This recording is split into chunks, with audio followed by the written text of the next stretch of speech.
Shalom. Shalom. Shalom. Shalom, shalom.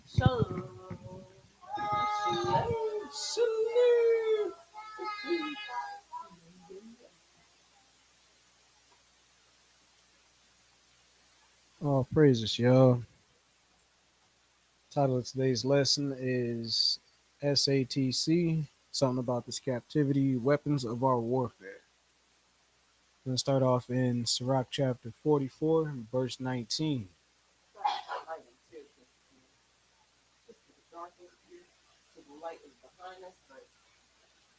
Father, we praise. As long as we can hear clearly, should be all right. I'll be willing. But yeah, SATC, weapons of our warfare. As we all know, definitely living in interesting times. Um, can't say how serious or how not serious everything is that you see in media. Definitely got to have compassion for those suffering any and everywhere. But we can say that the Creator, Yahuwah, is very serious at all times. Let's get into it. Weapons of our warfare. First question is, what is war? War, a state of armed conflict between different or between different states or different groups within a nation or state. A state of competition, conflict, or hostility between different people or groups. A sustained effort to deal with or end a particular unpleasant or undesirable situation or condition. These are all definitions of war. And warfare is engagement in or activities in war or conflict.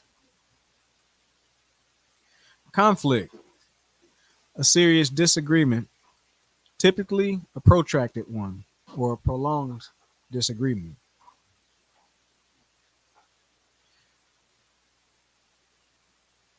So, we have armed conflict between opposing sides of a matter, typically people fighting on either side or the other, on either one side or the other. Let's look at Sirach or Ecclesiasticus 44:19. We'll read through chapter 45 and verse 5.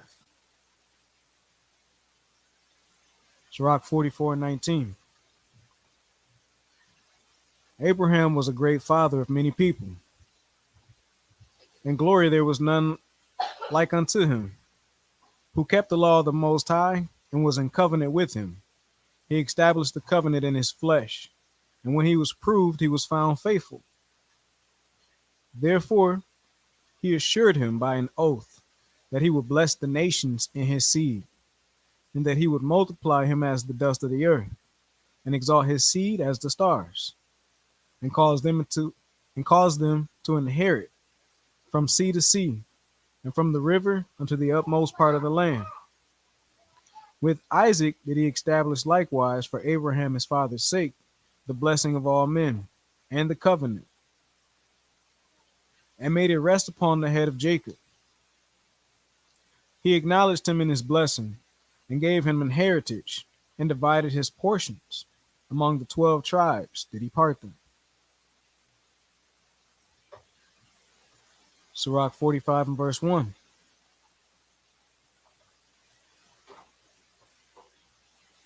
And he brought out of him a merciful man, which found favor in the sight of all flesh, even Moses, beloved of Yah, and men, whose memorial is blessed. He made him like to the glorious saints,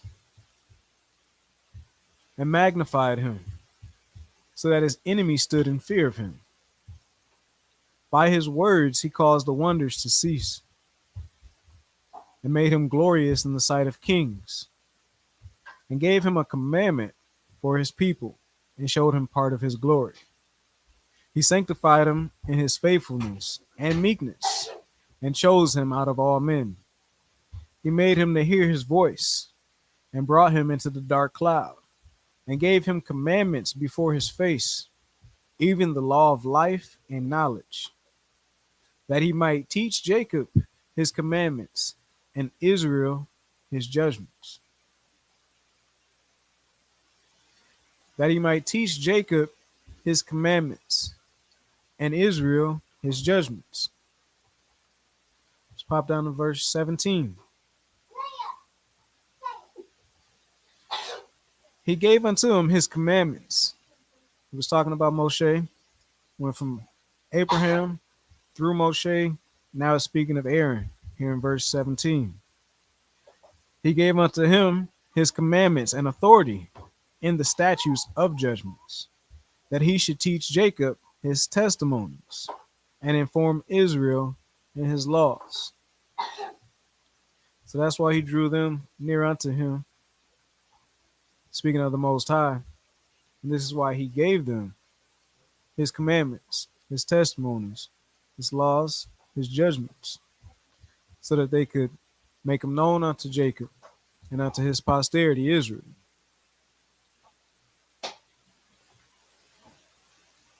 All praises. Those informed of Yahuwah's covenants have an opportunity to enter into covenant with Yahuwah when conditions are made right.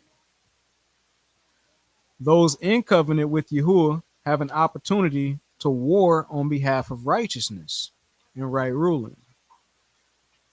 So I wanted to start here. So since Abraham, he's been drawing men near unto him, showing them his ways so that they can go and teach other men, women, and children for the sake of warring on the right side. 2 Corinthians chapter 10. It's one that most of us are familiar with. 2 Corinthians 10, starting at verse 3.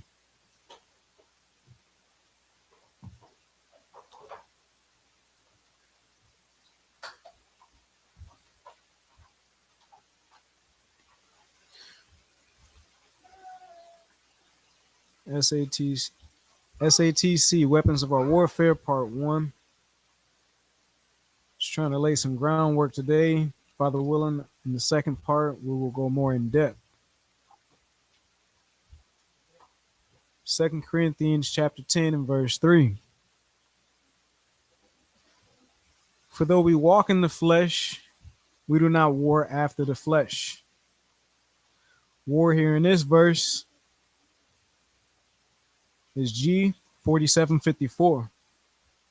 To serve in a military campaign, figuratively to execute the apostolate, which is the position or authority of an apostle or a religious leader. So to execute that position with its arduous duties and functions, to contend with carnal inclinations. That's what we're going to be focusing on with the aim of this lesson, Father willing. The weapons of our warfare being how we contend with carnal inclinations, how we war. Again, just trying to lay some groundwork this go around, jam-packed with a bunch of brief things. Father willing, we'll expound further in part 2.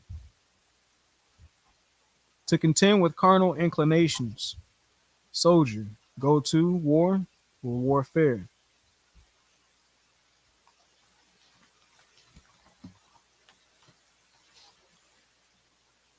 We're in 2 Corinthians chapter 10, verse 3, looking at the word war, which is G 4754, comes from the base of G 4756, an army. And that's from the base of 4766, but I ain't going that far into it. An army as encamped became likeness, that is, an army, that is, figuratively, the angels, or celestial luminaries, host. So, although we move in the flesh, we do not contend with carnal inclinations after the manner of the flesh. See Galatians 5:19 through 21. Let's grab that. Galatians 5:19 through 21 shows us some of the ways of the flesh. If we want to gain some traction spiritually, these are the things we do not do.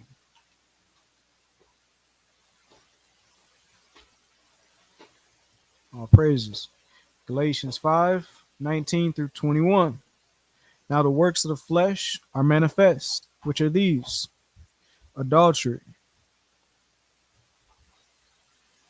If for whatever reason somebody has adultery committed against them, the thing not to do would be to then turn and go and commit adultery yourself. It's not going to make the situation better for you. It's just going to make everybody get a whoop.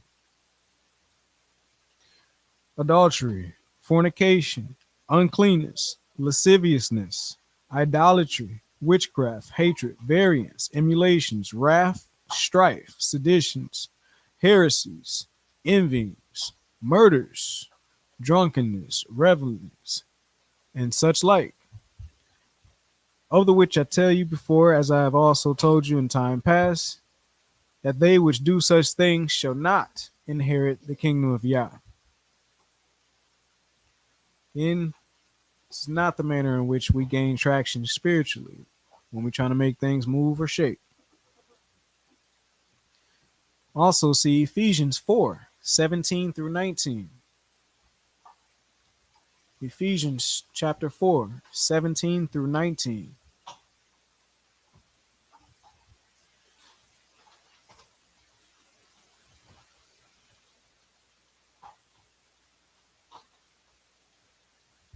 This I say therefore, and testify in the Adonai, that ye henceforth walk not as other Gentiles walk, in the vanity of their mind, having the understanding darkened, being alienated from the life of Yah through the ignorance that is in them, because of the blindness of their heart, who being past feeling have given themselves over to lasciviousness, to work all uncleanness with greediness. Before the light of Yahusha shined in any of our lives, most of us can say we were guilty of similar things because of ignorance, because of darkness or the lack of light, because of the lack of right ruling, not being able to perceive true judgment, but only what's associated with carnal inclinations, which you can make sense of with your body without a whole lot of spiritual perceiving. Thank the Father for his mercies and his deliverance and the process of his deliverance, which isn't always instant, but it definitely gets things moving. Also see James chapter 3:15 through 17. James 3:15 through 17.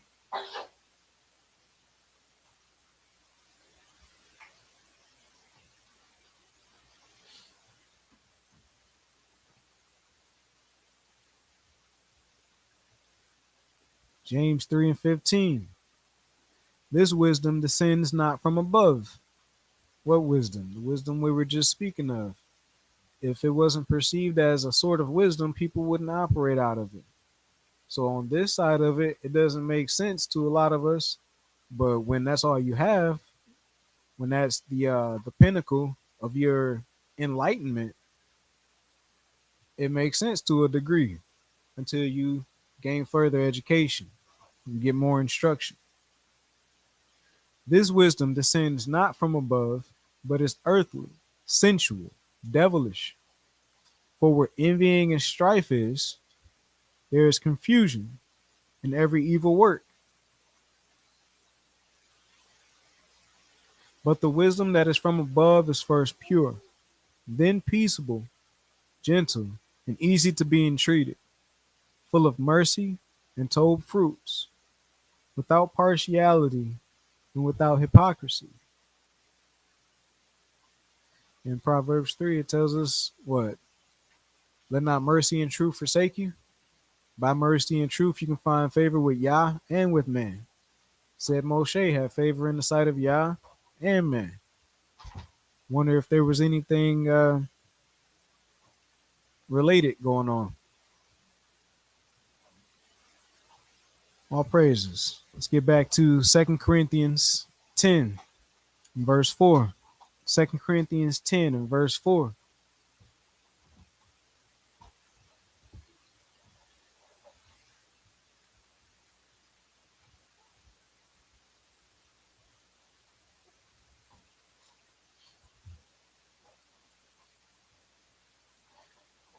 For the weapons of our warfare are not carnal, but mighty through Yah to the pulling down of strongholds. This is why we're going to do our best to identify when we're on the verge of and avoid operating in those list of things that we just went over. For the weapons of our warfare are not carnal, but mighty through Yah to the pulling down of strongholds. Strongholds. G3794. In time past,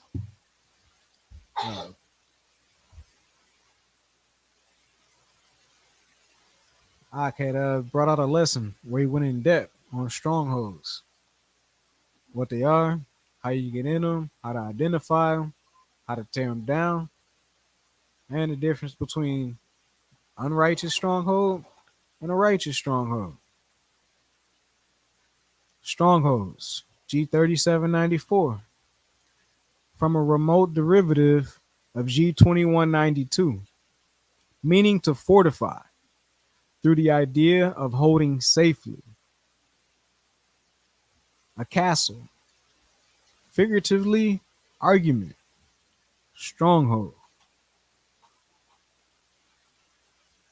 So looking at the term stronghold, we have fortification or something fortified. The idea being to keep it safe. Sounds like something valuable. We or people strive to protect things of value. Agree or disagree?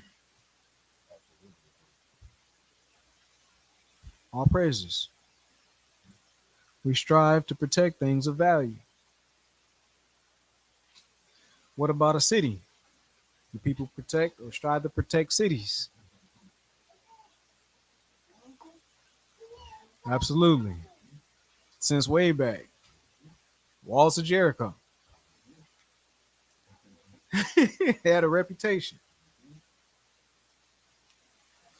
What about a field? Will people strive to protect a field or a portion of land in the country? Absolutely. Boundary lines. Psalm 16 and 6. The lines have fallen to me in pleasant places. Yea, I have a goodly heritage. Talking about boundary lines.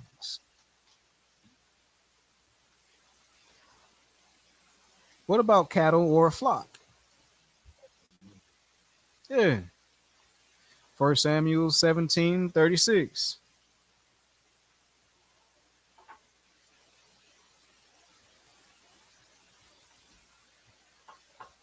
All praises. Thy servant slew both lion and the bear. And this uncircumcised Philistine shall be as one of them, seeing he have defied the armies of the living Yah. In defense of a flock. Figuratively and literally. Literally, he slew a lion and a bear over the flock. Figuratively, the flock of Israel was about to be defended. Hallelujah. It's said that shepherds would use what was available to build a hedge of protection for their flocks against the nightlife. So when they knew it was about to get dark, they look around at what was available if they were traveling and build a hedge of protection. If they were stationary in their land, there was likely already provisions in place, knowing the predators will come. Something about that nightlife.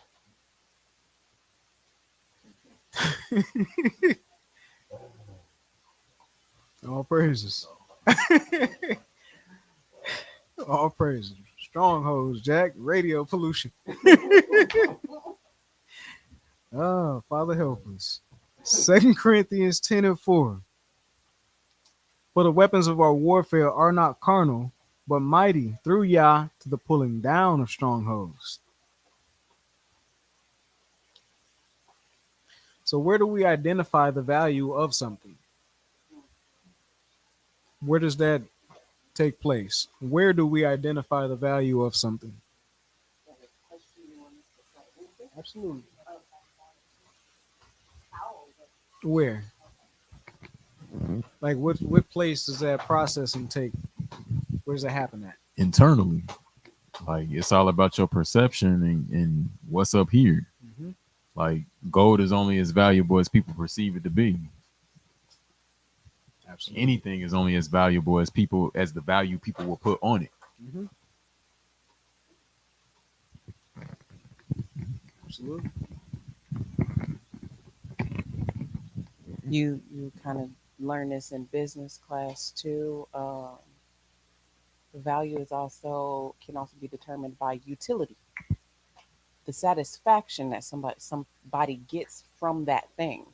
So what may be valuable to one person, extremely valuable to one person, maybe a hill of beans, dry beans at that, can't even eat them to the next person, you know. So you know, it's a tool over here that a plumber might use, and he might can't get a job done without it. Whereas me over here, not literally me, but a piano player over here is like, that has no, I have no use for it. I can't, you know. And so I think that might also be a place, so to say, figuratively speaking, like the given utility, the action or satisfaction or whatever that a thing provides is also a determining factor of what the value of that thing would be. So, All praises. Spot on.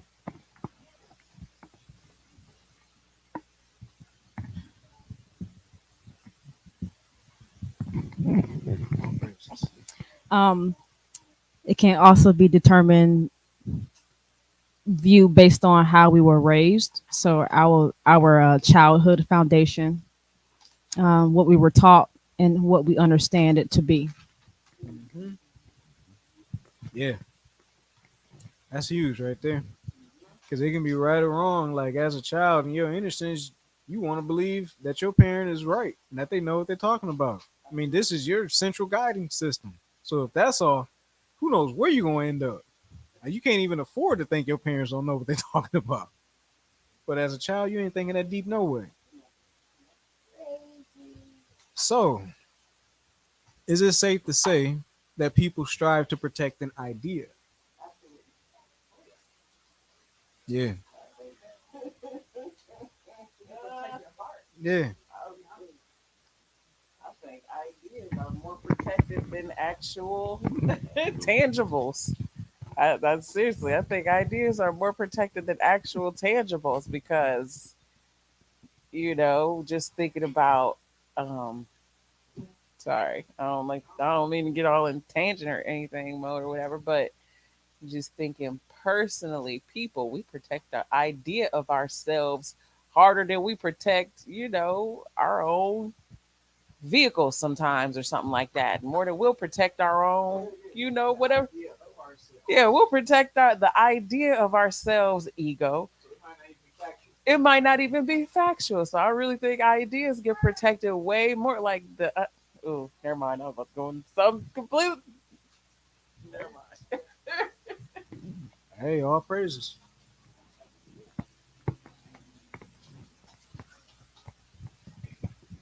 Yeah, absolutely. Like that's spot on. Like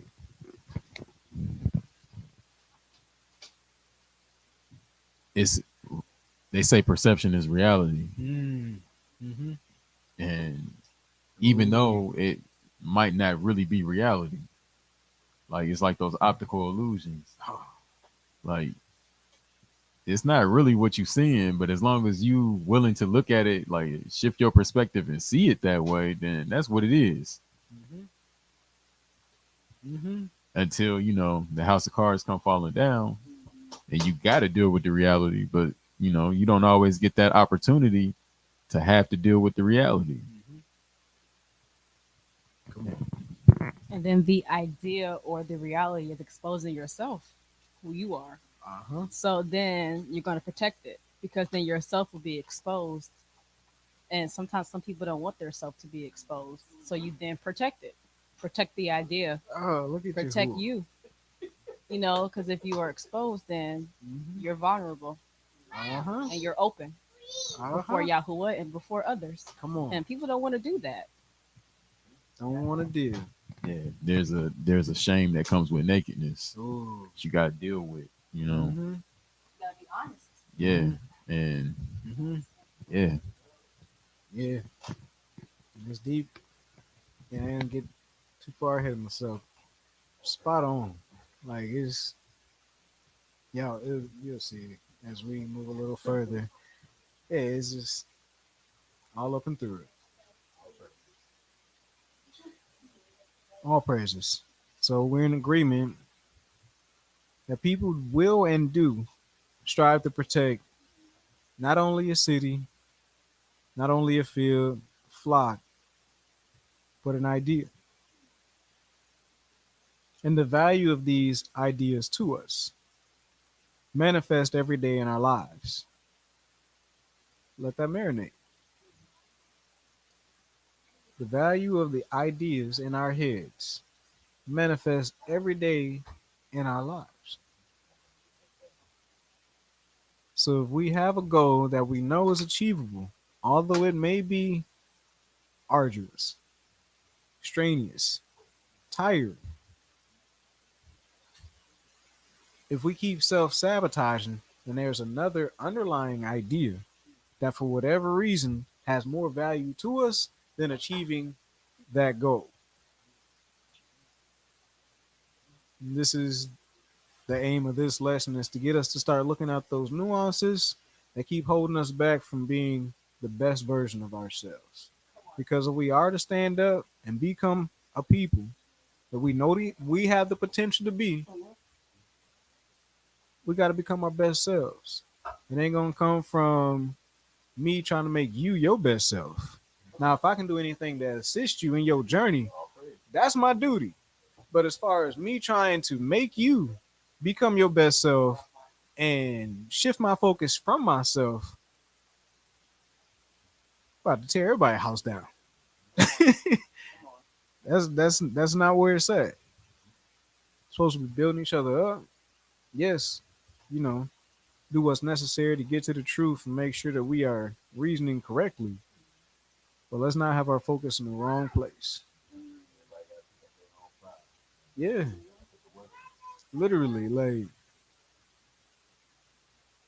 to an extent, is every man for himself. Because as I heard an elder say before, every tub has to sit on its bottom. And that's a very, very factual. You heard it a little more vulgar. What you eat don't make me go to the potty. But we have to stay focused because the enemy comes in and the little whispers and have your focus thrown off of your task. And before you know it, another day has gone by and you've been counterproductive versus productive. When we in some very serious times.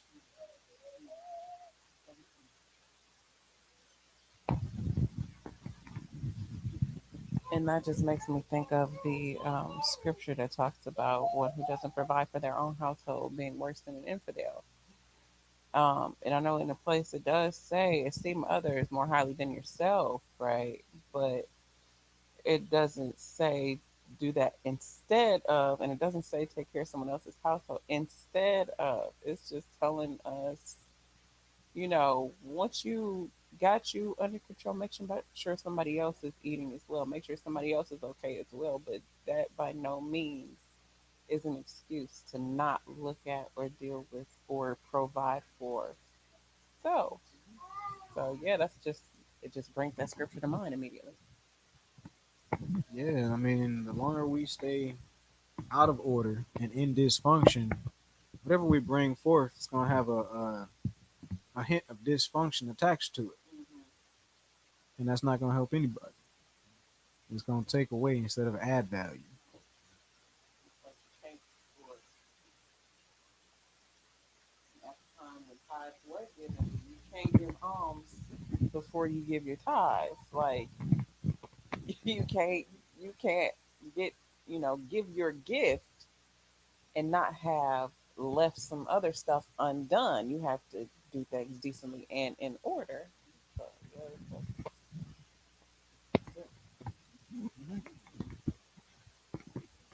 All right, so still chewing on 2 Corinthians 10, verses 3 and 4. We're going to work our way through verse 6. Let's pop over to Matthew chapter 6, verses 17 and 18. Matthew 6 and 17.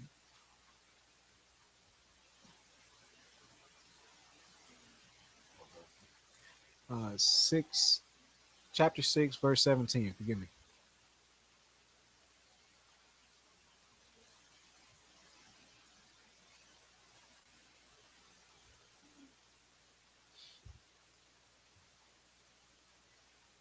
Matthew chapter 6, verse 17. But thou, but you, when you fast, anoint your head and wash your face, that you appear not unto men to fast, but to your Father which is in secret. And your Father which sees in secret shall reward you openly. All praises. So, not seeking praise or glory from men. But I mean, we are told in Proverbs 27 and verse 2, let other men praise you and not your own mouth, a stranger and not your own lips. And another place, let your light shine. Let your light so shine before men that they may see your told works and glorify your Father which is in heaven. But to do things with the intention of being praised or to get glory for ourselves is off base. Mm-hmm. So we are instructed, you know, not to praise ourselves, but for other men to do it. But we ain't supposed to be only doing things to receive praise. That's off base. That's mistaken. That's vain. To receive a compliment can be gratifying and refreshing. Yet to need the praise of others to function can be a sign of low or inadequate self esteem. With that, I'd like to share a passage from a book. It's called The Psychology of Self Esteem. It's by Nathaniel Branden. He's a psycho, he was, he's passed on. He was born in 1930. He passed in 2014. He was a psychotherapist and a writer. The book has more than one cover. This is the copy that I have. Psychology of Self-Esteem. Nathaniel Branden, Branden. This is going to be from chapter 8, titled Pseudo Self-Esteem. Going to go to section 2 of chapter 8, self-esteem versus pseudo self-esteem. Pseudo is spelled Pseudo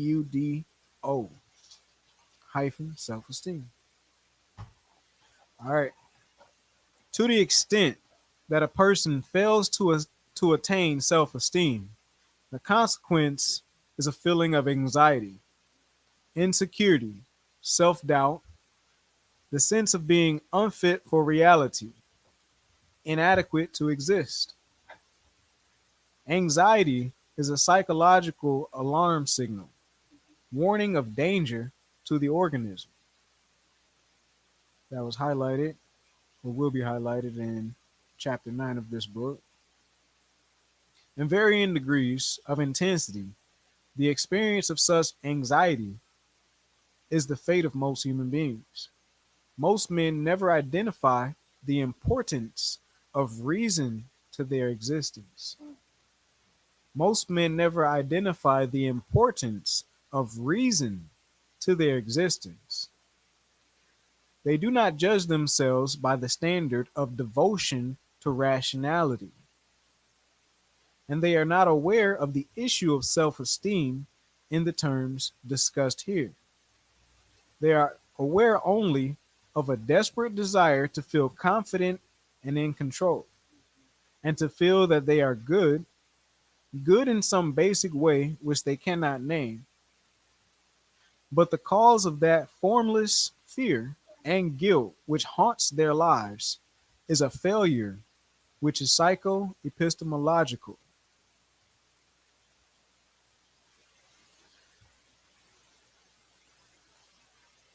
Definition for the word reason: a cause, explanation, or justification for an action or event.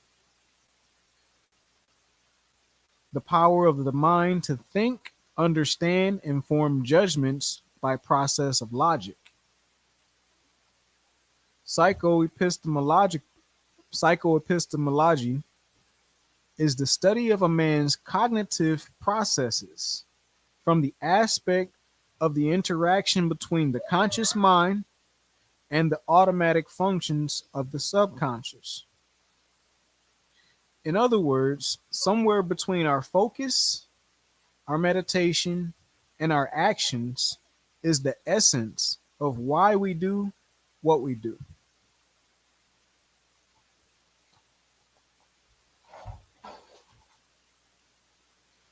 A failure in the proper use of their consciousness, a default on the responsibility of reason.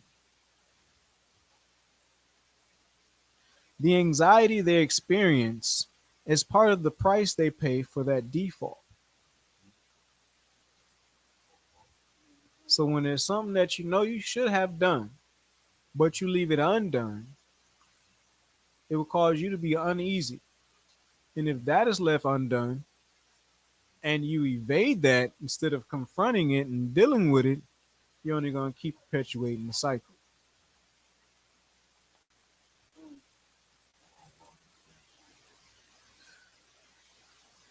Yeah, I'm going to finish this. And then if you got something to add, feel free. Just reading like not even a page and a half.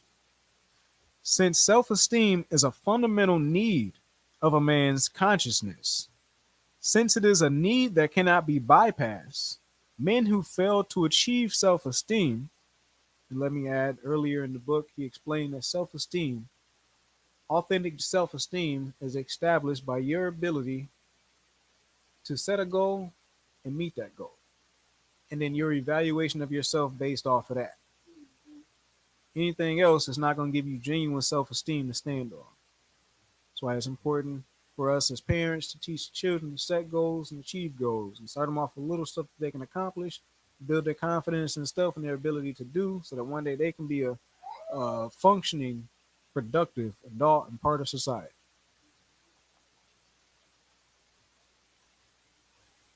Since self esteem is a fundamental need of a man's consciousness, since it is a need that cannot be bypassed, men who fail to achieve self esteem or who fail to a significant degree strive to fake it, to evade its lack, and to seek protection from their state of inner dread behind the barricade of a pseudo self esteem.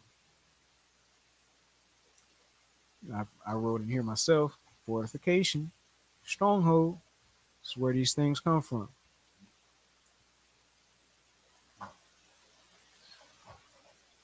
We'll read that part again. Men who fail to achieve self esteem or who fail to a significant degree strive to fake it, to evade its lack, and to seek protection from their state of inner dread behind a barricade of pseudo self esteem. Pseudo self esteem, an irrational pretense at self value. An irrational pretense at self value is a non rational, self protective device to diminish anxiety and to provide a spurious sense of security, to assuage a need of authentic self esteem while allowing the real causes of its lack to be evaded. A man's pseudo self esteem is maintained by two means essentially: by evading, repressing, rationalizing, and otherwise denying ideas and feelings that could affect his self appraisal adversely. So anything that will cause you to look at yourself as less as you want to look at yourself as, no matter how true it is, if you're not wired or haven't gained traction in establishing sound, authentic self esteem, then likely you're going to stop your ears at it. You're going to fight tooth and nail against it. You're going to be in denial or whatever the case may be so that you don't have to face facts, regardless of who else sees it.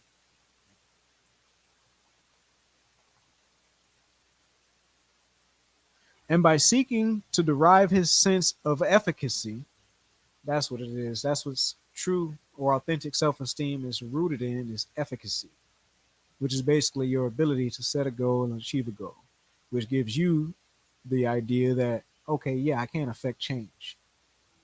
I am a contributing factor, which is why it's important for everybody in a said society to have a part, to have a role to play. Mm-hmm.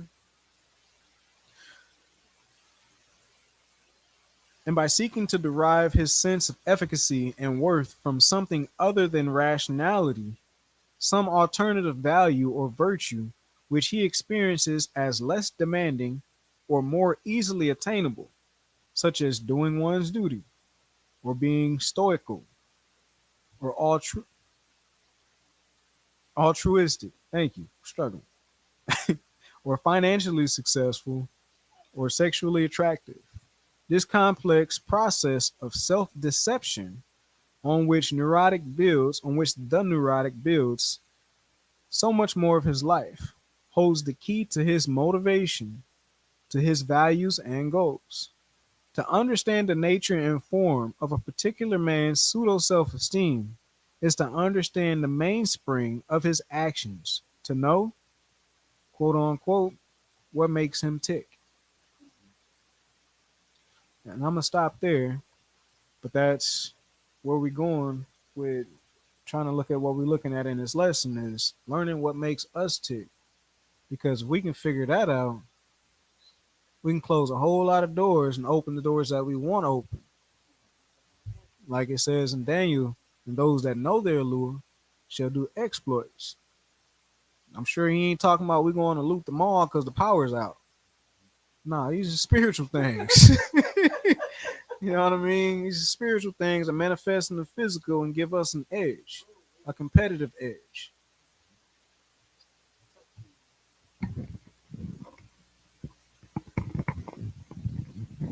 So then, in listening to all of that, all praises be unto the Most High. It makes me think that just thinking of the topic at hand here, weapons of our warfare, um, that we might maybe stop. I wonder if it's safe to say this is talking about like warfare within ourselves first, then warfare outside. Because if we don't tackle the warfare within ourselves first, we have no hope of being effective to any kind of war, spiritual or physical, outside of us.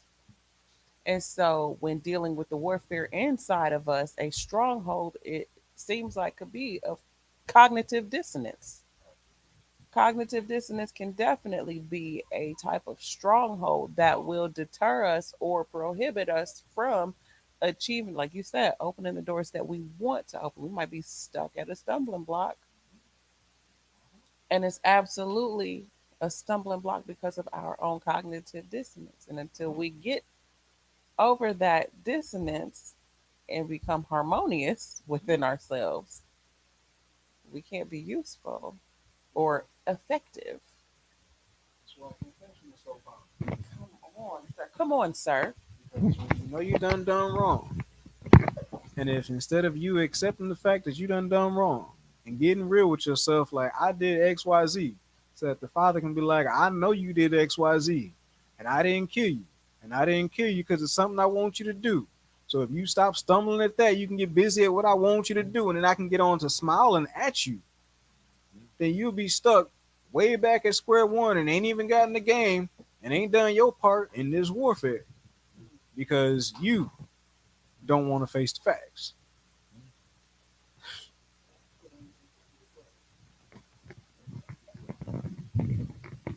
Makes me think of that saying that they always say, like, everybody gangster till the guns come out. Mm-hmm. Ooh. Like, Mm-hmm. yeah, we'll see when you actually get out there on the battlefield. Yeah. What you really made of? Mm-hmm. Mm-hmm. Tuck your tail, or are you willing to deal with this thing head on and win, lose, or draw? You held on to your honor at least. Yeah. Yeah, that's deep. Yeah. When you read the ability to be able to focus, meditate, and take action, um, and then the ability to set a goal, meet the goal, and the value of that, it made me think about Ecclesiastes chapter 12, verse 13. Mm. The whole duty of man is to fear Yah and keep his commandments. So, what's our goal? Come on. Is to fear Yah, keep his commandments. The goal is to get into the kingdom, obeying Yahuwah, serving him and others. So, that is what, that will help our self esteem, so to speak, because if we are obeying Abba Yahuwah, serving him, fearing him, achieving that goal and that, then we can have our self respect. Like, for instance, self esteem, similar words. I looked on Google, it said it was self respect, self regard, faith in oneself, dignity. Mm-hmm. So it's like Mm-hmm. it would be easy for us to have that in ourselves if we are focusing on Yahuwah and putting him first to begin with. So, you're taking it from you, you're focusing on Abba Yah. It's no longer about you, it's about him. And that's how you can be able to, it's just like a broad, thinking broadly, this is how you can be able to achieve your goal. Just the ultimate goal, I should say. There's other goals you can have, but I'm just thinking about the kingdom of Elohim, and it's made me think about our ultimate purpose on this earth, which is to obey Abba Yahuwah. Yes. All praises. Crazy. Recognizing, identifying what makes us tick, what our motivating factors are. In each interaction we have is key to tearing down strongholds within us. Matthew 6:17-21.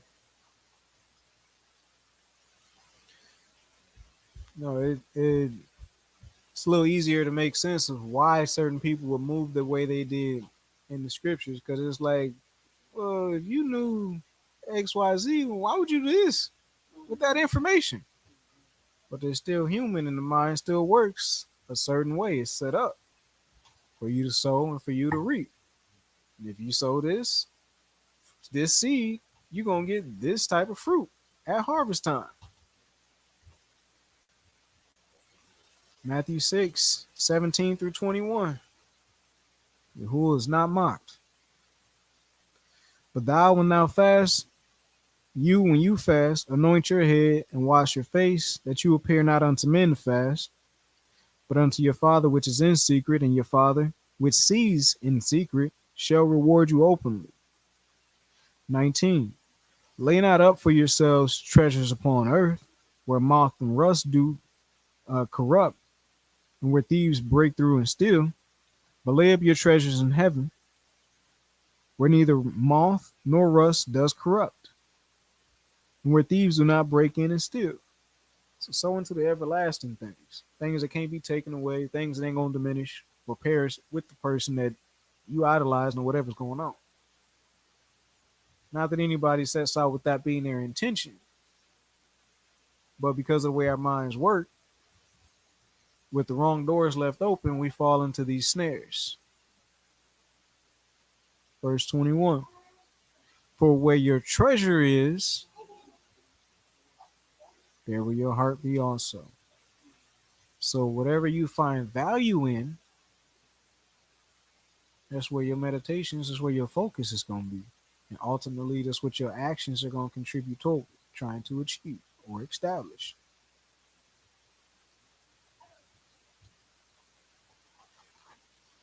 SATC, Weapons of Our Warfare, Part 1, 2 Corinthians 10, 5 and 6. 2 Corinthians 10, verses 5 and 6.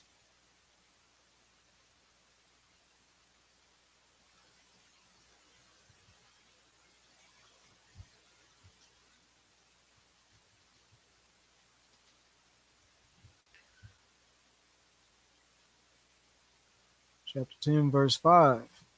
Casting down imaginations and every high thing that exalts itself against the knowledge of Yah, and bringing into captivity every thought to the obedience of the Messiah, and having in a readiness to revenge all disobedience when your obedience is fulfilled. Father willing, looking into these things better equips us to protect the idea of making it into Yahuwah's kingdom. It hasn't manifested physically yet, although it exists spiritually. Can any of you see or perceive Yahuwah protecting the idea of his kingdom manifesting in the earth, although it has not yet appeared physically for all to see? That's a question. Can any of you perceive or see Yahuwah protecting the idea of his kingdom manifesting in the earth, although it has not yet appeared physically for all to see? I would say absolutely. Like that's that's the reason why he's giving us compassion. Come on. He has to see beyond what Israel, the state of Israel now, based on the idea of this is what y'all gonna become. This is what y'all will be. These are the things that I'm doing in you. That if with some time, as the passing of time goes, I'm gonna get my remnant. Come on. But that remnant might not necessarily be available as he sees it fit in this moment, which is why things still going on as they are. Mm-hmm. And he's still allowing the nations to have their run, Come on. if you will. It ain't all for nothing. And it's definitely not just so that he can let them do what they want to do. It's I got a hope in my people, knowing all things from the beginning, that no, this is what I sowed and this is what I'm gonna get. Why did he say let the wheat grow with the tear? Nah, let it come to full maturity first. Then we'll harvest. I agree. It's like that was the purpose why he sent his son Yahushua HaMashiach. Come on. So then will his death will be in vain if not. Come on. you know? So absolutely. Like everything happens for a reason. Abba, Yahusha's death would not be in vain. And then his death allows us to be able to have another opportunity to be able to, as they say, into to the Eden or, the kingdom of Elohim. So absolutely. Much protection to be done there. And just to the question again, can any of us see how the Most High is? Or, Do you see evidence of Yahuwah protecting that idea? okay, Idea being his kingdom manifesting in the earth. absolutely.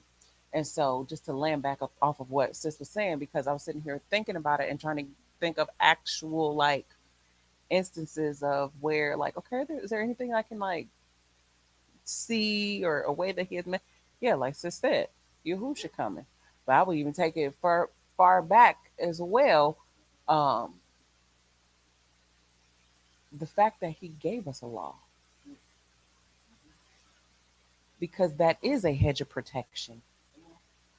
The fact that he raised up saviors, as Ak was saying, for mercy's sake, to have mercy on the nation, knowing good and doggone well y'all ain't doing what y'all supposed to do, but he still let Sam's son, Shimsham, he still let him raise up and kill them Philistines. He still allowed Gideon to go out with his 300. He still allowed, you know, his people to raise up and be saviors, so to say, for the nation, because I'm expecting something out of y'all. And so yeah, like I said, just that those literal situations, and the fact that he even like I said, gave us a law, like that is a literal hedge of protection to guard paradise or guard his kingdom. So I, yeah. All praises. Like even thinking about what was said, there's an idea there in like in Genesis right before he goes to do what he does to Sodom and Gomorrah. What he says to Abraham. Should I tell Abraham? Yeah, let me whisper in his ear real quick because I know that in him he will teach his children. Come on. He will.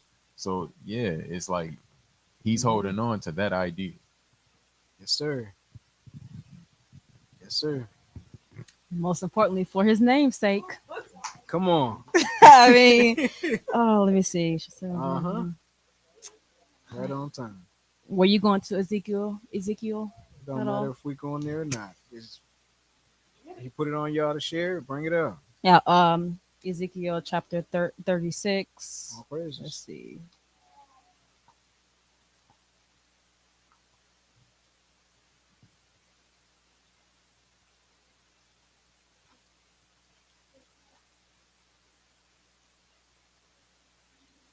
I'll just read just one verse. Verse 22. Therefore, say to the house of Israel, thus said the Master Yahuwah, I do not do this for your sake, O house of Israel, but for my set apart name's sake, Mm-hmm. which you have profaned among the nations wherever you went. And you Uh-huh. can read the whole chapter to get the context of that. But yeah, for his name's sake. For his name and for his praise sake. That's why he said he spared us. So, for us to get sidetracked by an idea, by self doubt, by guilt, by shame, by whatever it is that isn't him, after he's done spared us, and now we're in this place where we're in no condition to utter praise or even in the mind frame to give him praise, or we caught up stressing about bills, or you name it. Doesn't that make our existence vain at that point? So then why would he keep sparing us? This is why it's a dangerous thing to not pay attention to what you're thinking about and why you thinking about it. Because he only spared us for his name's sake and for his praise sake. So if we are continuing to blaspheme his name or take his name in vain, meaning we don't receive the marriage covenant and the name change, and we ain't doing nothing with it, we squandering it, and then we can't bring him no praise. And not just saying you got to be able to sing, but your life doesn't represent praise unto him because you're not focusing on what you're doing to bring forth anything productive for your household's sake, ultimately for the kingdom's sake. Then we're not really giving him much reason to keep sparing us. So we got to focus up, stop being taken advantage of, but not understanding how our mind works and how leaving our gates wide open is a very dangerous thing to do. Like we have to take responsibility for our minds, for our eyes, our ears, and our mouth. What goes in and what comes out, and aim. Aim these weapons of our warfare in a manner that's beneficial to the home team.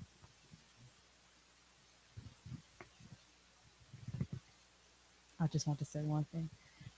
I wonder what it truly means to cast down your imaginations. Something to really think about, Mm-hmm. because I think that it easier said than done. But what does it really truly mean to be able to cast down your imaginations Mm-hmm. and every high thing that exalts itself against the knowledge of Yah? Mm-hmm. Mm, something to think about. The knowledge of Yah tell you that because of the sacrifice of Yahusha Mashiach, if you choose to acknowledge what he has done, examine why he did it, receive the baptism signifying your dying his death, aim to live a life to where you're no longer living unto sin, but you have actually died when it comes to sin. So somebody do you wrong, and instead of you just slapping them right back in the mouth, you could think yourself like, all right, how does the Father want me to handle this since my life is no longer my own? Like you're actively trying to die daily, regardless of the situation. Then the knowledge of Yah says you have an opportunity to live. But if thoughts of what you done did way back when come back up, things that you have confessed about and the Father has forgiven you for, you don't cross that bridge, but it's coming back up, and now it's creating self doubt in you and giving you reason to think that you even are worthy of life. These are things exalting themselves against the knowledge of Yah, because Yah ain't never lied. He done laid it out plain what he wants from us, why he did what he did, and what needs to be done right now in present time. For something else to come up and give you another word, put you on a different path, it's exalting itself in his place, saying, I am Yah, bow to me. Those things we are to identify and put them in their place. Nah, you ain't got no dominion over me. I done crossed that bridge. Yeah, I did XYZ. I don't deserve to live. He didn't spare me because I'm told. He spared me for his name's sake and for his praise sake. So I'm going to focus on that. Come on. Come on, casting it down. That means you gotta know the voice of Abba Yahuwah. You have to know the voice of Yahuwah. And weigh these things That out. means. Mm-hmm. Where is it coming from? Where is it trying to take me? That's right. If it ain't trying to take me into humility and submission unto the king and servitude unto my brother and then my sisters and putting this flesh in check, then it's likely trying to kill me and my household. And it pays for me to pay attention to where it's coming from and where it's trying to take me. Thinking about like in war, say they would have someone who would be a watchman, right? Mm-hmm. Standing up on the wall or whatever from a higher position that would Mm-hmm. look down and see, oh, and could identify that's a threat. No, that's not a threat. That's so and so's crazy behind riding up on his chariot. I know who that is driving that chariot. Like, Kind of like like Jehu. you know, so like, but that's the for you to be able to identify Mm-hmm. and say, okay, is that for Tob or is that for Ra? Come on. Which one is that one coming for? Mm-hmm. Is that an enemy or is that somebody on in for my Tob? Yeah. Right? Like, and when I'm saying somebody, that could be it's.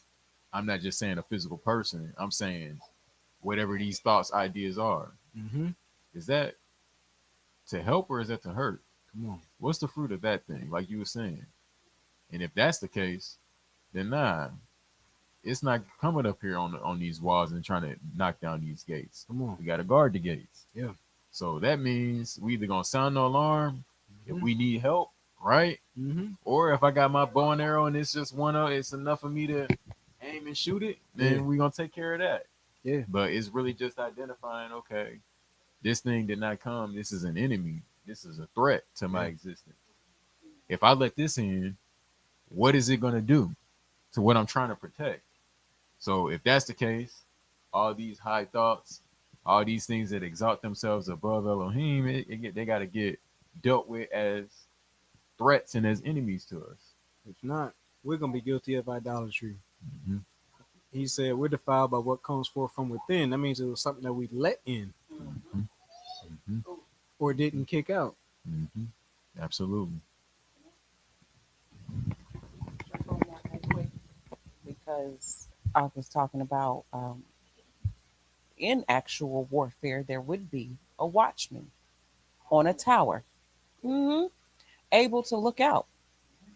So in this fight against self, What's your watchtower? What's your vantage point? And for those that are, I would like to deposit. It just brought to my mind a scripture, Ecclesiasticus or Sirach, chapter 26, verse 22. Uh, why? Because you were talking about earlier, if someone commits adultery, then the thing to do is not to go commit adultery back, because two lefts gonna turn you all the way backwards. It's gonna make you all the way wrong, you know. So yeah, and so Sirach chapter 26, verse 22, a harlot shall be accounted as spittle, but a married woman is a tower against death to her husband. Paul talks about marriage is a mystery. And so when you have, and then I would even think, because the word ak and a koti, strong fences, strong defense, those around you, those the closest to you, are supposed to help keep a watch out when you're slipping and you fall and you can't get up, you know. I thought y'all find that funny. No, but legit, like, that's a significant position to hold and a significant relationship to kind of have, that in this fight for yourself, those closest to you are sometimes going to be the ones that are able to help you see and spot out, hey, I see danger in this area or another. I see something going on in this area or another. This might be something you want to pay attention to. This might be something that you want to, look at, instead of just relegating the wife to something like, oh, you just cook, you just clean, you just do this, you just da da da da. No, what is she? She's a help meet. What is she gonna help you do? Help you stay alive, mug.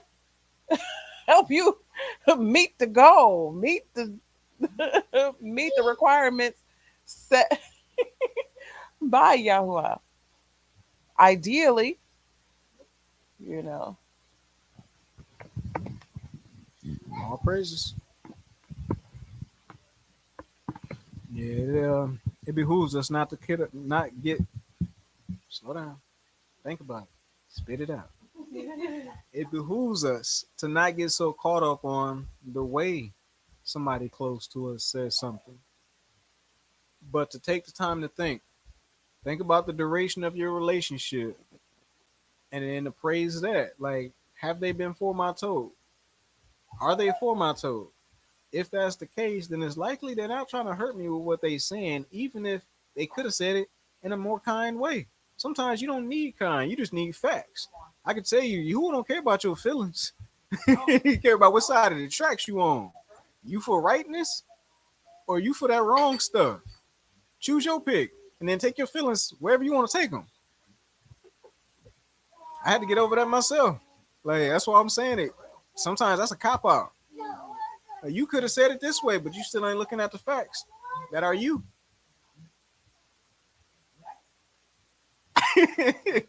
Yeah, And I think that goes for all of us. Like, you know, yeah. yeah. It's Nobody easy likes to being find. confronted with self. It's easy to find a way to try to shift the focus when you need to focus most. Like, that's really suicidal if you think about it.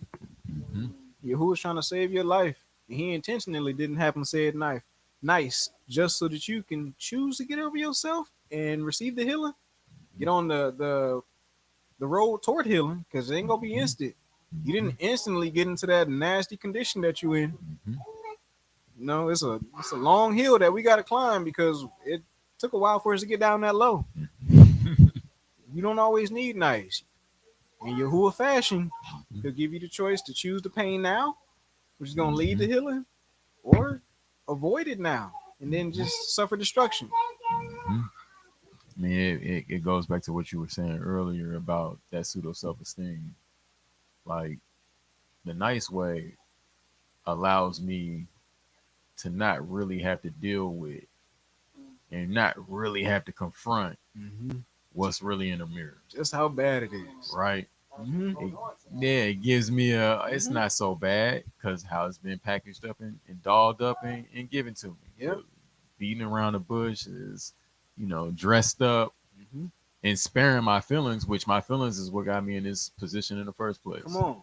Has me defending said thing, Mm-hmm. rejecting said thing that's for my toe. So sometimes the truth, which really what we talking about, like he said, all of these things that exalt themselves against the knowledge of Elohim. Well, the knowledge of Elohim is truth. Come on.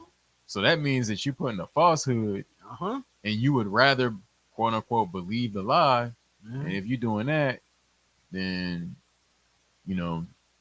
So yeah, I say all that to say that the flat out truth a lot of times it might cut you, but it forces you to have to deal with what is there and what the Come on. reality is there. Now, we're not talking about an individual with a malicious ruach that is accusing or speaking falsehood against you. Yeah, that's That's a something completely different. different thing. But you ought to know truth when you confronted with truth. Mm-hmm. That's your job to know that. You Mm-hmm. know what's in your secret place, and Come you on. know what's those hidden things and hidden faults. You know what Mm-hmm. that is. Oh yeah. So when you get confronted with that, then you gotta Humble yourself. simple as that. And Mm-hmm. anytime that we, deflect, and it's because we didn't like the messenger rather than the message, Mm-hmm. then that's really it's an indication that we not humble. Yeah. Yep. I spent a lot of time there. Mhm. All praises to the King of Glory. Should have been dead multiple times over. But for his name's sake and for his praise sake. And then I realized, like, oh, wow. If I could realize just how merciful you are and then learn to articulate it, how many more people that feel like they ain't worthy and realize, no, they ain't, and it ain't why you spared them, can get up and get busy too. And then that's the point of it all. Go tell another beggar where you found bread. All praises to the King of Glory for his name's sake and for his praise sake. Oh, he is so merciful. Someone put in the chat perfect script, and this was brought up earlier this week too. Hmm. Indeed, this is Hebrews chapter 12, verse 11, and indeed, no discipline. Listen,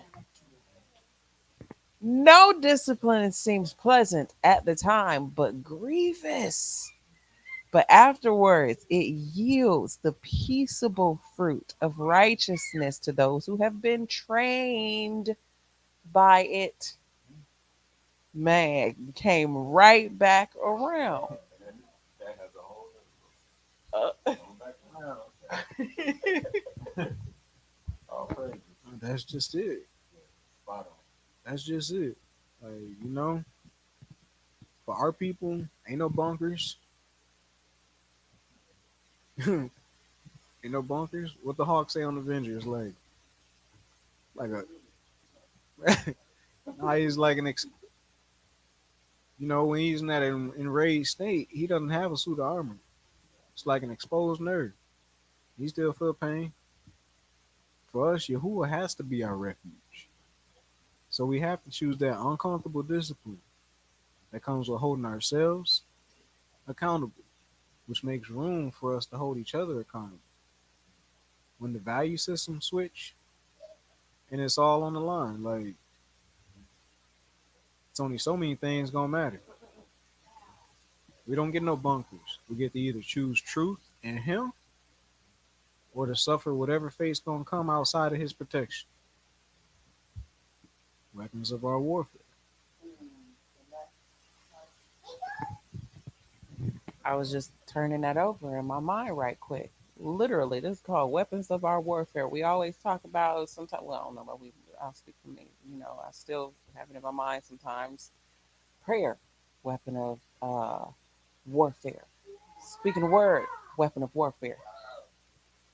Hmm. Truth on our inward part.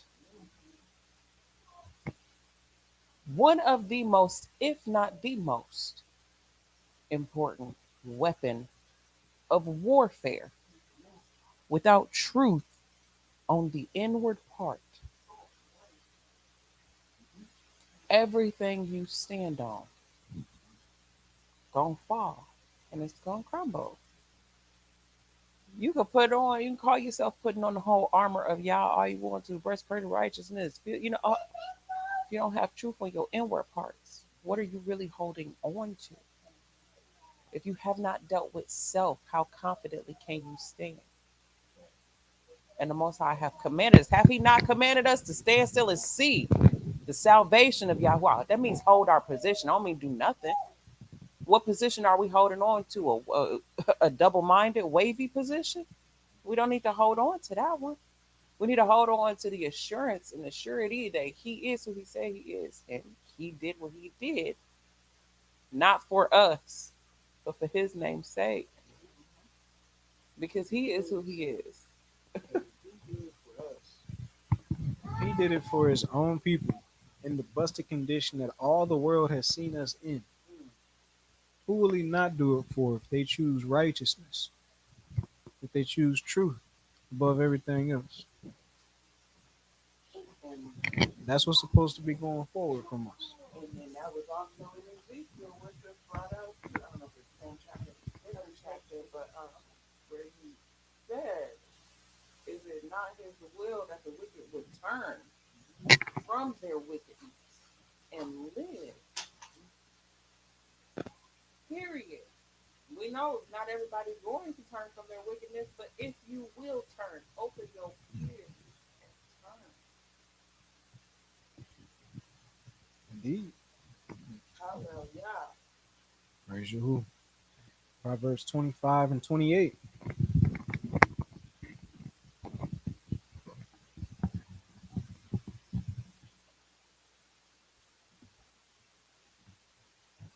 Proverbs 25 and 28.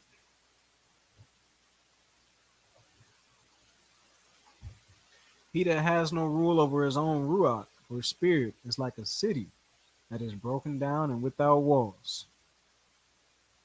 Broken down. Again, walls of Jericho were broken down. Low self esteem. Without walls. Having no real fortification. If you don't have any rule over your own ruach, if you carry this way and that way with the wind and with the waves and with whatever comes your way, let Yahuwah be our refuge, a righteous stronghold. Romans 5 and 19.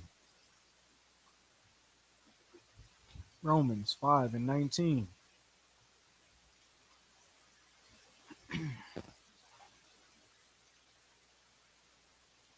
For as by one man's disobedience many were made sinners, so by the obedience of one shall many be made righteous. Remember the scriptures we began with, from Abraham to Moshe to Aaron. There was rhyme and reason why he introduced himself, why he shared what he shared, and sent them on their way to carry on the mission. For as by one man's disobedience many were made sinners, so by the obedience of one man shall many be made righteous. So our actions have a ripple effect. And if actions come from thoughts, we better get a firm grip on what makes us tick. Ecclesiasticus 16 and 1. Ecclesiasticus or Sirach 16 and 1 through 4.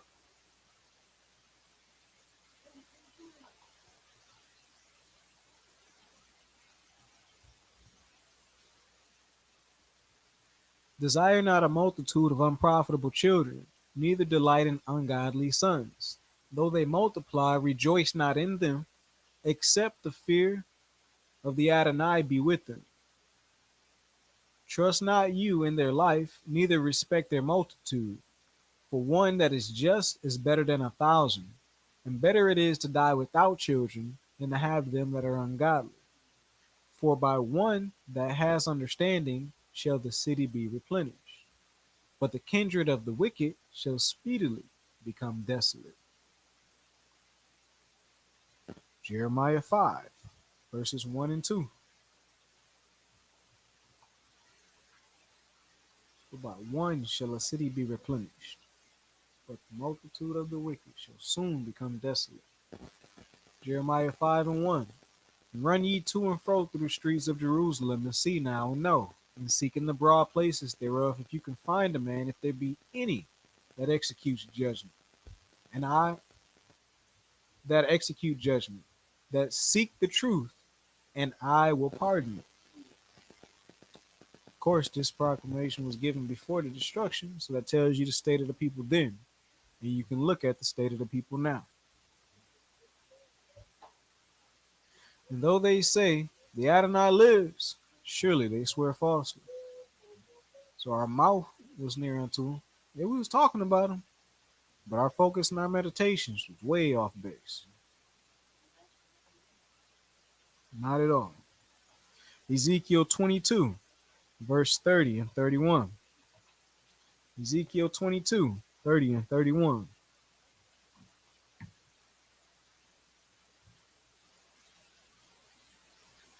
And I sought for a man among them that should make up the hedge of protection, certain proximity to the creator of all things, under his pavilion, Psalm 91, so on and so forth. It only happens when you tabernacle with the Most High. And I sought for a man among them that should make up the hedge and stand in the gap before me for the land, somebody to be a priest unto me for the people, that I should not destroy it, but I found none. Therefore I have poured out my indignation upon them. I have consumed them with the fire of my wrath. Their own way have I recompensed upon their heads, says Adonai Yahuwah. It's the reason he's taking us back through these things, y'all. He changes not. For his people, he's not going to give us an alternative to be protected by, because he wants to save our souls, even if our flesh has to suffer for a little while for us to get it. He loves us that much, he'd rather not damn us, even if it costs us a little bit up front. But we got to wake up and get it. Psalm 107, 32 through 34. Psalm 107.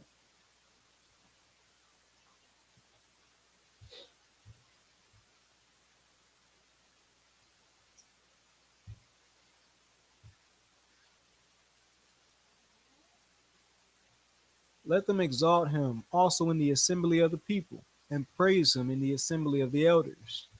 He turns rivers into a wilderness, or dry place, and the water springs into dry ground, a fruitful land, land flowing with milk and honey, a fruitful land into barrenness, for the wickedness of them that dwell therein.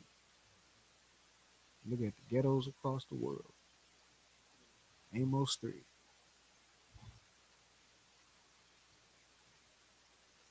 Second Corinthians 13, verses 5 and 6. Picking up the pace a little bit because I want to get through this.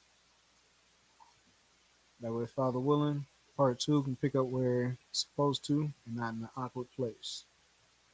Second Corinthians 13, 5 and 6. Examine yourselves, whether you be in the belief. Prove your own selves. Know you not your own selves, how that Yahusha, Hamashiach, is in you, except you be reprobates. But I trust that you shall know that we are not reprobates. It's not what you are called to. It's not your destiny. It can be chosen, but it's not his desired will for our lives. Same book, chapter 6. 2 Corinthians 6, 14 through 18.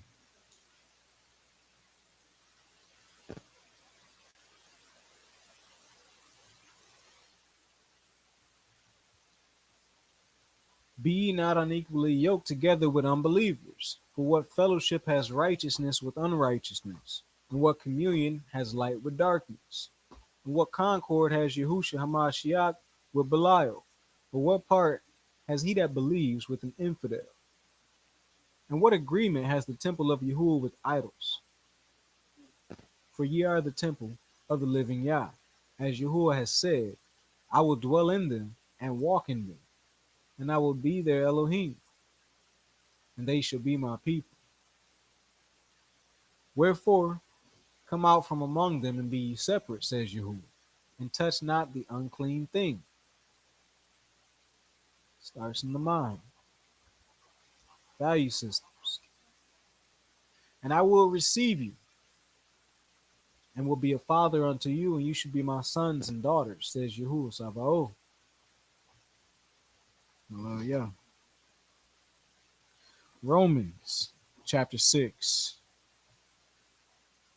Romans 6, 3 through 16.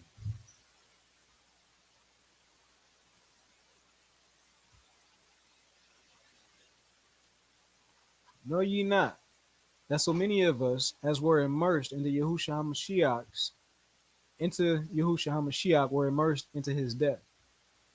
Therefore we are buried with him by immersion into death, that like as Mashiach was raised up from the dead by the glory of the Father, even so we also should walk in newness of life, not triggered by the same things we used to be triggered by, not valuing the same things we used to value, not expecting joy, glee, or peace to come from anything rooted in sin. No longer that ignorant. Should walk in newness of life. For if we have been planted together in the likeness of his death, we shall be also in the likeness of his resurrection, knowing this, that our old man is crucified with him, that the body of sin might be destroyed, the totality of it, the fullness of it, might be destroyed, that henceforth we should not serve sin. It's no longer our master, no longer has dominion over us, no longer just stuck in the rut. Now, if we be dead in Mashiach, we believe that we shall also live with him, knowing that Mashiach, being raised from the dead, dies no more. Death has no more dominion over him. For in that he died unto sin once. But in that he lives unto Yahuwah. And we know Yahuwah is eternal. Likewise, reckon ye also yourselves to be dead indeed unto sin, but alive unto Yahuwah through Yahushua HaMashiach, our Adonai. Let not sin therefore reign in your mortal body, that ye should obey it in the lust thereof. To reign is to rule, which means it's going to establish more than a presence. So if you catch a whiff of something or see a hint or something, do something about it before it ends up causing you to shipwreck. Neither yield ye your members as an instrument of unrighteousness unto sin, but yield yourselves unto Yahuwah as those that are alive from the dead, and your members as instruments of righteousness unto Yahuwah. For sin does not have dominion over you, for ye are not under the Torah, but under grace. You're not subject to suffer the penalty of sin if you're not guilty of it. He's given us a clean slate, not to mess it up again, but to realize we have an opportunity again to commune with the Father, and we shouldn't let anything sever that. What then? Shall we sin because we are not under the Torah, but under grace? Never. Know ye not that to whom you yield yourselves servants to obey, his servants you are to whom you obey, whether of sin unto death or of obedience unto righteousness? Fortify our minds, actions, and lives with these things, knowing that what we yield to shows our allegiance to. It is the opposite of resistance against said thing, idea, or idol. Examining self, we can recognize where these lines fall within us, ultimately revealing the place value held in our subconscious, situation by situation.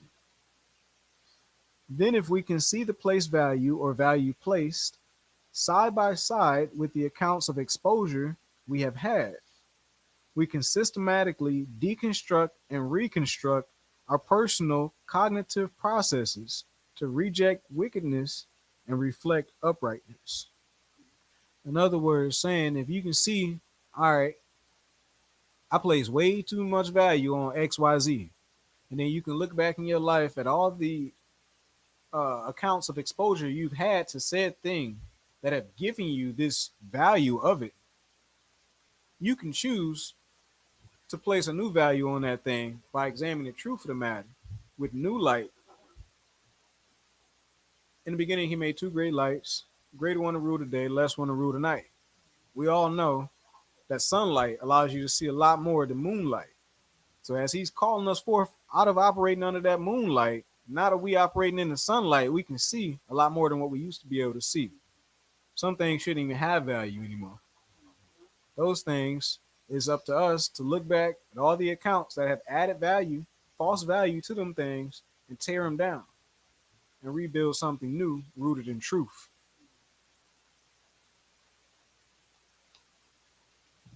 Learn why you value what you do.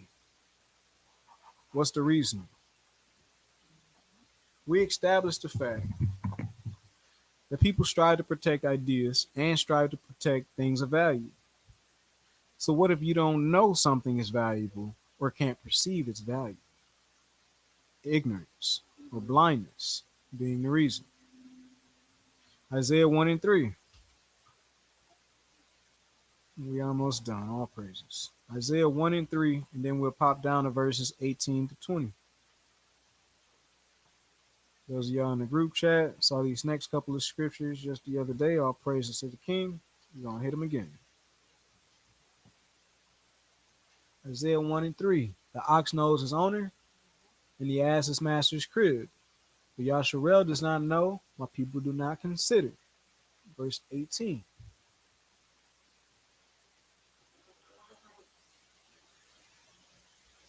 Come now, let us reason together, says Yahuwah.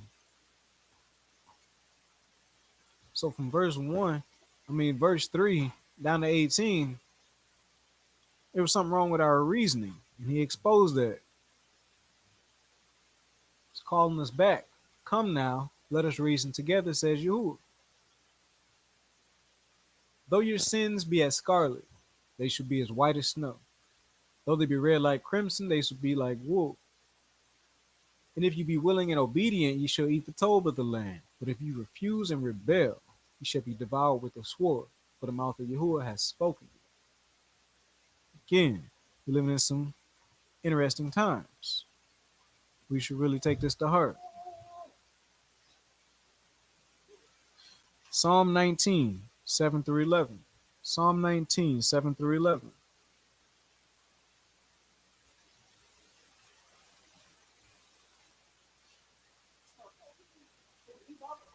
Mm-hmm. He's this is where he's like the focus needs to be.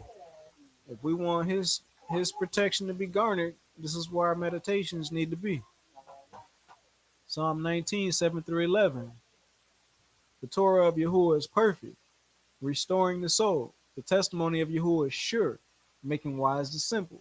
The statutes of Yahuwah are right, rejoicing the heart. The commandment of Yahuwah is pure, enlightening the eyes. The fear of Yahuwah is clean, enduring forever. The judgments of Yahuwah are true and righteous altogether.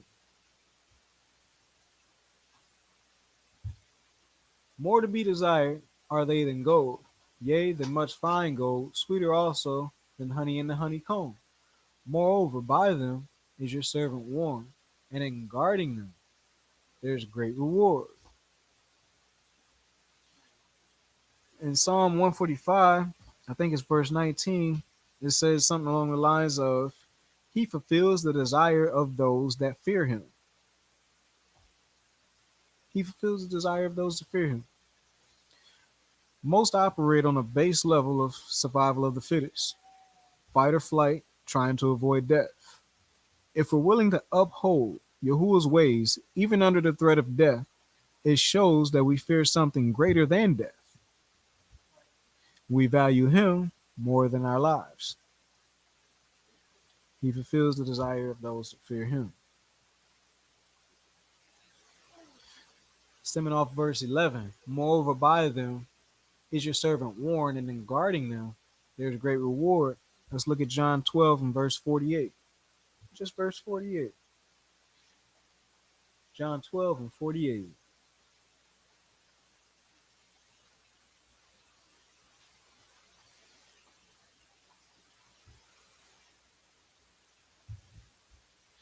He that rejects me and receives not my words has one that judges him.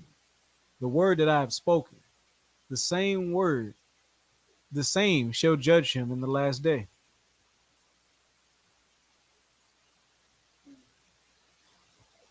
In keeping them or in guarding them is thy servant warned.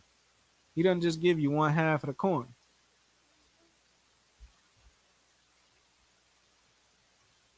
Moreover, by them is thy servant warned. In the said place, he says, thou shalt not kill. In another place, he flat out says, whoso sheddeth man's blood, by man shall his blood be shed. For in the image of Yah made he man. And that's just one example of his commands, also warning you. Ezekiel 20, 36 through 38. Ezekiel 20, 36, 38.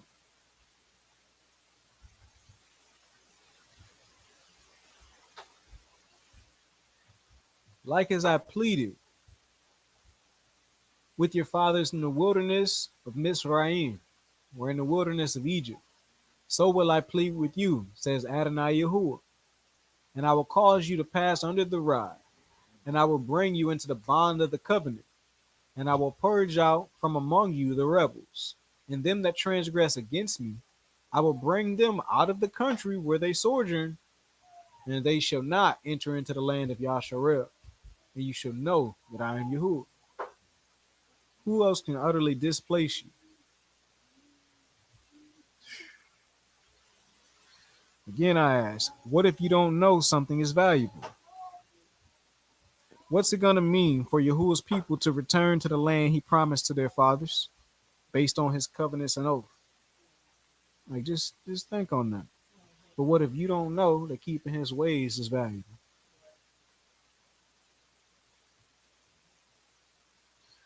By one that had an understanding, a city can be replenished. A city is a physical representation of thoughts, ultimately an idea. How much more can a people be replenished by more than one who fight to maintain a correct understanding? Israel, rise up, man. To he that hath shall be given, and to he that hath not, he shall lose even that which he hath. It's in Mark 4 and 25, and also Matthew 13 and 12. One script, and then we out of here. Amos 9 and 9 through 11. Amos chapter 9, verses 9 through 11. Something about this captivity, weapons of our warfare, part 1. Amos 9 and 9.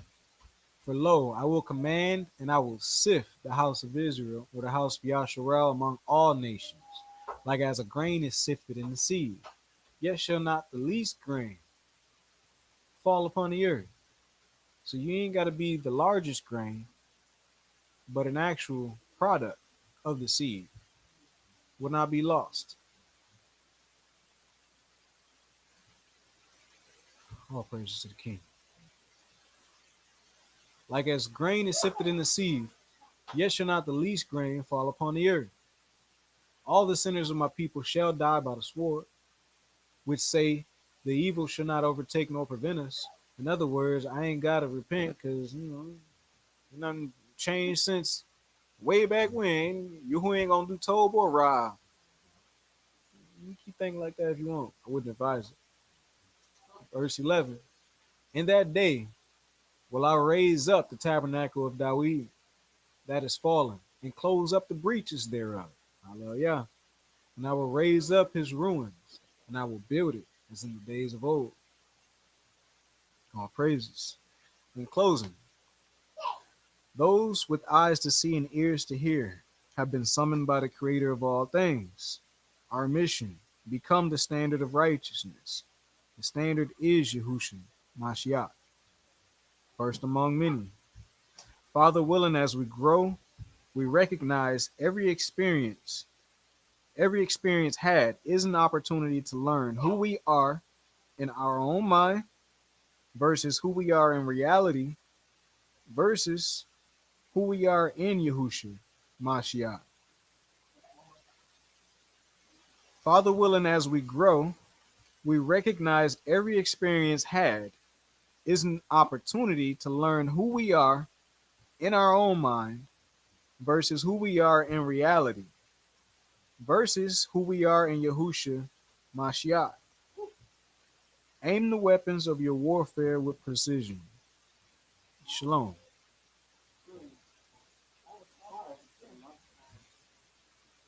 All praises. Absolutely total blessing. Absolutely total discussion. Absolutely total meditation. Because, yeah, turning those weapons of power. And I was thinking about this, musing it over in my mind. This literally says weapons of our warfare. This is what we fight with. We fight with truth in our inward parts. And you spoke about it, about what if you asked the question a couple of times, what if you don't know the value of something? You're not going to be able to place it in its proper priority. It's going to be misaligned if you don't know the value of something. What if you don't know the value of having truth in your inward parts? Or what if you just devalue, okay, yeah, I got to have truth in my inward parts. I can't be out here lying. I can't be, what I'm saying, out here doing this, that, and the third, but it's not really that important because blah, blah, blah. No. What if we don't know the value of it because we don't understand that the weapons of the Most High's warfare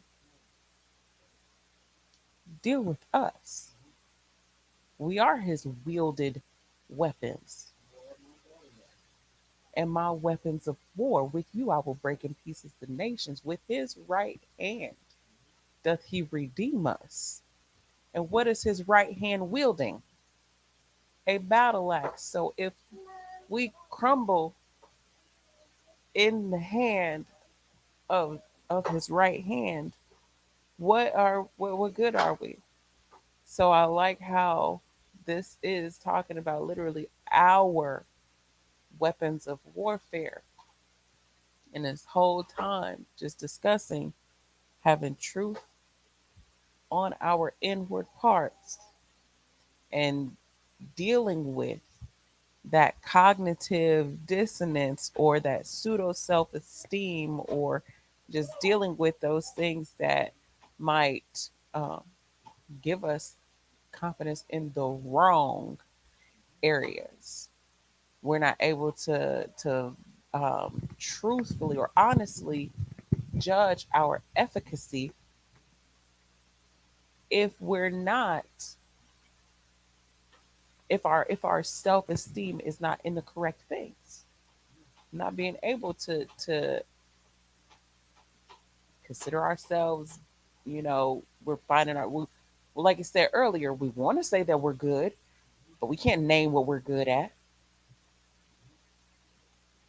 But our self-esteem, our tobeness comes from setting those goals and attaining those goals, achieving those goals. What better goals to set than the ones that the Most High have placed in us or placed for us? All praises to the Most High is absolutely told. Realizing that there is reason for your existence, even after you've been in a fallen state. Because now, when you realize how merciful the Father has been for you, and not only that, He's giving you a task, now you can encourage the next one that's down and out. They may truly, yeah, they've done wrong, but they're truly remorseful. Encouraging them to get up. There's something for you to do. That's why He spared you. He didn't spare you because you did wrong. He spared you because He's merciful and there's something for you to do. Thinking all of that we were talking about, like if we can't do that and look at self and yield to his correction and continue to see self through this lens that's not correct, And what is it? It's self righteousness. Yep. It's you creating your own standard of righteousness in your mind, that so that way you can live up to that instead of what the Father's standard is. Mm, that part. All Thinking about praises. the Rock song when he was like, "Make sure you're not the weapon that's formed against you." Mm-hmm. That line was deep. I said, something to Mm-hmm. think about because again, we can knock our own selves down before we even Uh-huh. really reach that perfection or maturity that we're trying to reach in Yahusha. Yeah. So yeah, we really have to be honest, be open, and bear before Yahuwah so He can change us from the inside out, and then understanding how to fight. That's a big deal because you can know you can okay, I need this, I need that, but how do I use this? Uh-huh. So understanding warfare, like the lesson is about, and no, not only know your weapons, but understand your weapons and how to use them and when to use them. That's deep. Yeah. It's very definitely very powerful lesson. Absolutely. All praises to the King of Glory. Father willing, we'll get into some of that in part two, like being dead to sin, what that means and what it does for us. Um, Actual moves to put down for advantage, for home court advantage.